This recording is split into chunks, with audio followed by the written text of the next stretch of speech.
Sarah, since Nate was a baby, I have been praying a special prayer. Dear Lord God, please preserve a godly and loving wife for my son, Nate.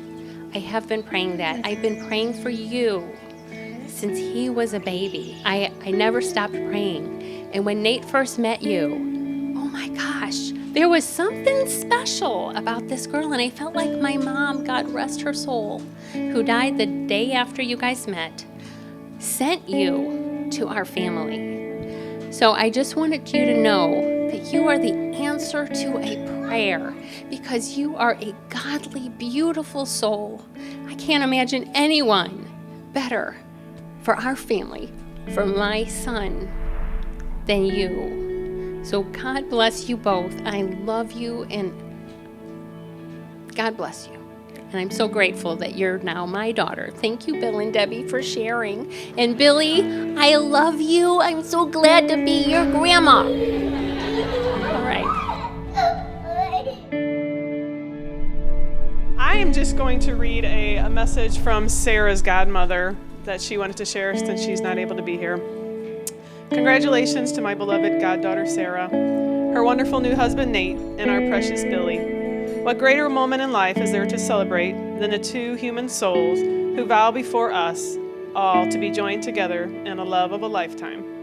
From this day forward, the three of you shall never walk alone. Your hearts will be each other's shelter, and your arms will be each other's home. Your dearly departed godfather, Tom, and I held you in our arms as we vowed to love and care for you always.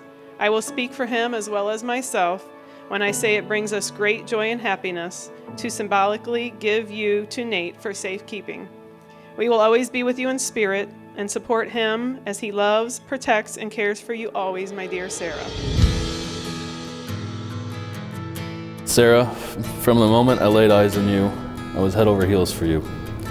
Those beautiful big blue eyes and that contagious smile sucked me right in.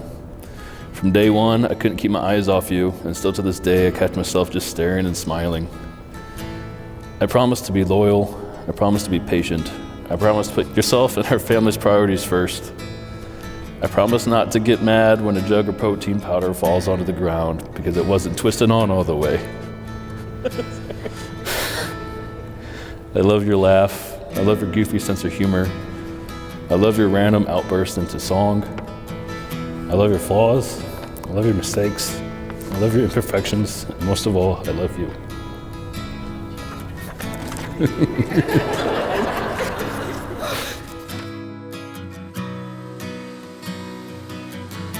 After 32 years on this earth, I never imagined or knew that life could be this good, and I have you to thank for that.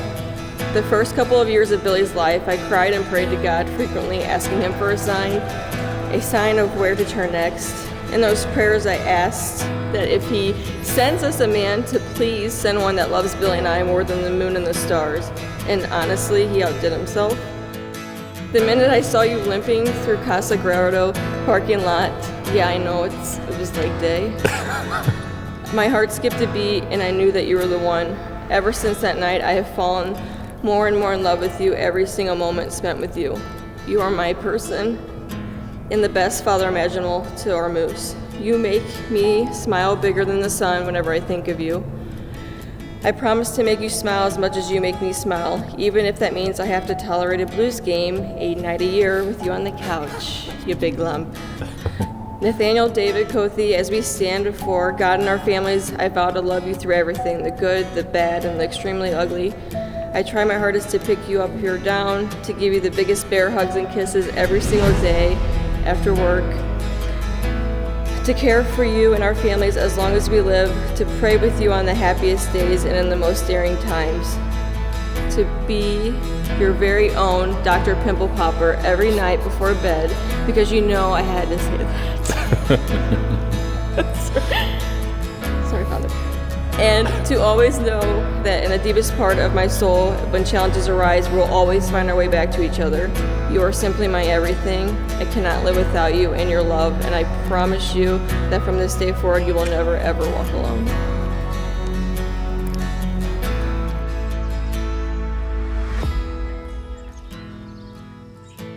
And now, for the first time in the history of the world, I'm happy to introduce Mr. and Mrs. Nate and Sarah Cothe. Congratulations.